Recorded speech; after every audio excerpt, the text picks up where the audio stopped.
Notebook LM de chez Google se distingue des autres IA classiques, comme ChatGPT par exemple, par son approche très ancrée, grounded en anglais. Il ne travaille que sur les documents que vous lui fournissez, ce qui va limiter quasiment totalement les hallucinations. Donc voici un résumé rapide de ses forces. Il est très intéressant pour créer du contenu pour les réseaux sociaux, c'est-à-dire que vous récupérez plusieurs articles, vous mélangez vos données à vous et vous le faites faire de du contenu, ou alors pour création de cours, de formation, où pareil, on peut lui donner différents types de ressources et en même temps vos données à vous en format Word, Excel, etc. Une fois que vous avez cliqué sur créer un nouveau, l'interface est très pratique, très rapide.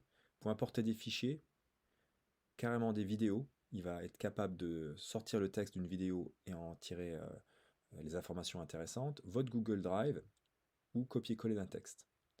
Petite astuce, si vous êtes sur un article où il est difficile de récupérer le texte, dans Google Chrome, vous faites clic droit, ouvrez en mode lecture, vous copiez la partie ou tout le texte que vous voulez récupérer.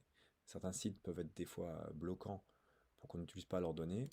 Là, vous les collez ici et aucun souci pour récupérer ces informations. Donc c'est intéressant de mélanger des sources externes, vos cours personnels ou vos idées pour la création d'un article. Et le résultat, c'est différentes sources. Là, j'ai par exemple du texte et en même temps une vidéo YouTube. L'autre avantage, c'est qu'il est capable de faire des citations directes. Il va me montrer où est-ce qu'il a trouvé la source, dans mon texte ou dans ma vidéo.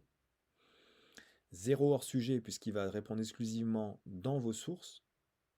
D'accord. Il va utiliser autant du PDF, du Google Doc, un site web, une vidéo YouTube que des fichiers audio. Donc on le limite à nos sources de recherche.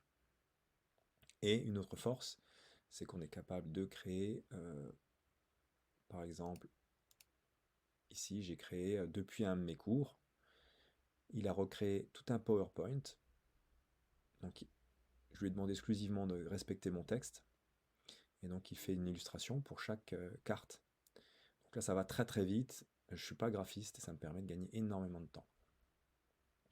Il est capable de faire des cartes, des infographies, pardon, un petit plan, une carte mentale, etc. Des quiz, si comme là on travaille sur une formation, on peut lui demander la création d'un quiz en rapport avec mon sujet de mon cours.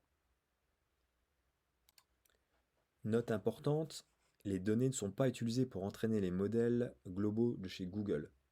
Donc c'est totalement conforme aux exigences RGPD et éducation. Il est d'ailleurs utilisé par l'éducation nationale. Donc les cas d'usage concrets pour la formation sont assez intéressants. Donc vous pouvez lui donner vos anciens cours, mettre des nouveaux articles et lui demander de mélanger tout ça pour la mise à jour de vos cours. Il fait des synthèses de plusieurs articles assez rapidement. Une différenciation, vous lui demandez d'écrire du texte complexe pour un niveau spécifique. Par exemple, vous avez fait pour un niveau collège et vous avez besoin de réécrire le même cours, mais en le simplifiant pour le primaire. Soutien des élèves 10. On peut créer des résumés audio pour les personnes qui ont des soucis de visibilité, des podcasts. On peut partager ce carnet complet pour vos stagiaires ou vos apprenants. On peut faire des fiches de révision, des guides d'études. Donc ça, tout ça, c'est des outils extrêmement puissants pour la formation. Et on peut l'interroger très rapidement. Il propose automatiquement des questions en rapport, et vous pouvez créer les vôtres et approfondir un sujet.